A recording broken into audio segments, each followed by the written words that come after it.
Hi, welcome to my channel Zero to Genius in Commerce and Accountancy classes. Economics 12th standard பார்த்துட்ருக்கோம். So difficulties in measuring national income, chapter 2. In last class நம்ம பார்த்துருக்கோம் national income. What is national income? It is nothing but the total value of all goods and services produced in a country during the year. ஒரு கண்ட்ரியில் ஃபைனலாக goods and services produce பண்ணாக்கா அது வந்து national income சொல்லுவாங்க. ஆனால் அந்த national income நம்ம மெஷர் பண்ணுறப்போ நிறைய மெத்தட்ஸ் பார்த்துருந்தோம்.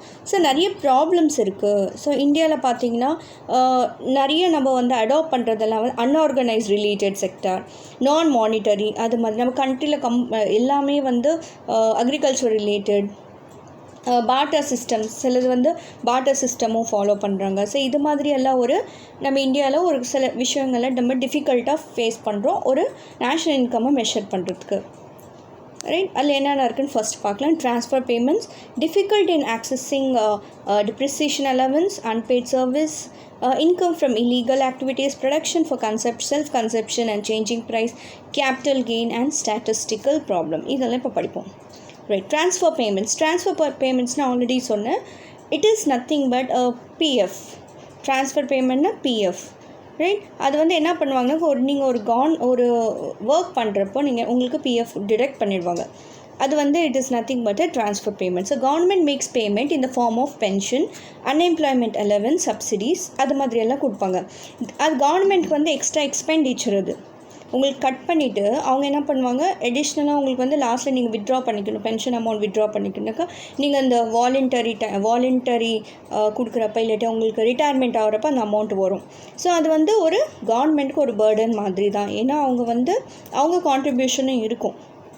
அதனால் இது ஒரு பிரச்சனை. அது வந்து ஆட் பண்ணுறப்போ நம்மளுக்கு ஒரு பிரச்சனை வரும். ட்ரான்ஸ்ஃபர் பேமெண்ட்ஸ் நேஷ்னல் இன்கம்க்கு ஆட் பண்ணுறப்போ. நெக்ஸ்ட் வந்து interest on national debt is also considered transfer payment because it is paid by the government to individual on the past saving without any productive work. So இது already நம்மளுக்கு தெரியும். Interest on national டெட்ஸ்னு என்னென்னாக்கா, ஒரு example நான் சொல்கிறேன். நம்ம ஒரு ஃபிக்ஸ்ட் டெபாசிட் நம்ம போடுவோம் பேங்க்கில். ஃபிக்ஸ்ட் டெபாசிட்டில் நம்ம ஒன்றுமே பண்ணல. ஒரு 10 லட்ச ரூபாய் நம்ம ஃபிக்ஸ்ட் டெபாசிட் போட்டேன். அது பாட்டுக்கு அப்படியே கிடக்கு. 5 வருஷத்தில் எனக்கு சும்மாவே எனக்கு இன்ட்ரெஸ்ட் வரும். ரைட், அது வந்து ஒன்றுமே ப்ரொடக்டிவ் ஒர்க் நான் எதுவுமே பண்ணல. அது பண்ணால் மட்டும் ஃபிக்ஸ்ட் டெபாசிட் போட எனக்கு மட்டும் ஒரு பர்டிகுலராக காசு வருது. ஸோ அது கூட இன்க்ளூட் பண்ணுறப்போ ரொம்ப கஷ்டமாக இருக்கும். அன்பெய்ட் சர்வீசஸ், இது நம்ம வீட்டுக்கு எல்லாருக்குமே தெரியும். அது அன்பெய்ட் சர்வீசஸ் நம்ம வீட்டில் மதர்ஸ்க்கு,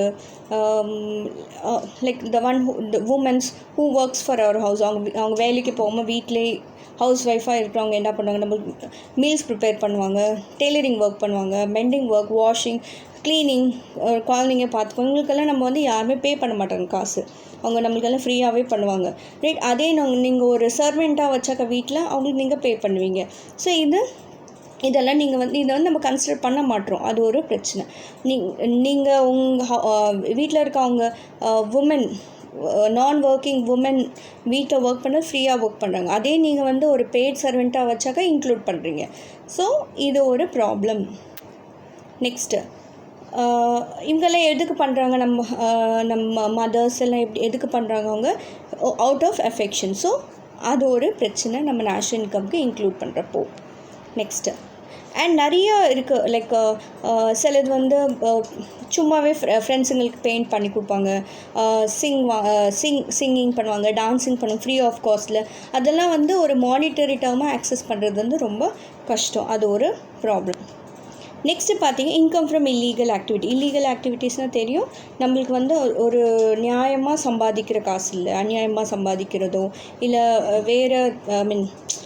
வேறு வேலை instead of in a correct way wrong வேல சம்பாதிக்கிறது. Like gambling, smuggling, extraction, liquor, இதெல்லாம் வந்து இன்க்ளூட் பண்ண மாட்டோம் நேஷ்னல் இன்கமில். ஏன்னா இல்லீகல் சொன்னாவே நான் அவங்கள தூக்கி உள்ளார போட்டுருவாங்க, ஜெயிலில் போட்டுருவாங்க. ஸோ இது மாதிரியெல்லாம் இல்லீகல் ஆக்டிவிட்டீஸ் எல்லாம் இன்க்ளூட் பண்ண மாட்டாங்க. அண்ட் இது வந்து such activities வந்து it's not good for the society. Next, production for self consumption and changing prices.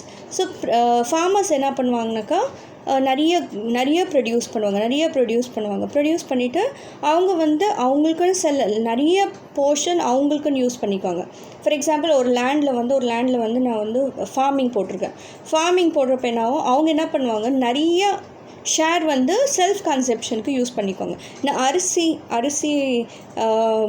Graph போட்டிருக்கேன்.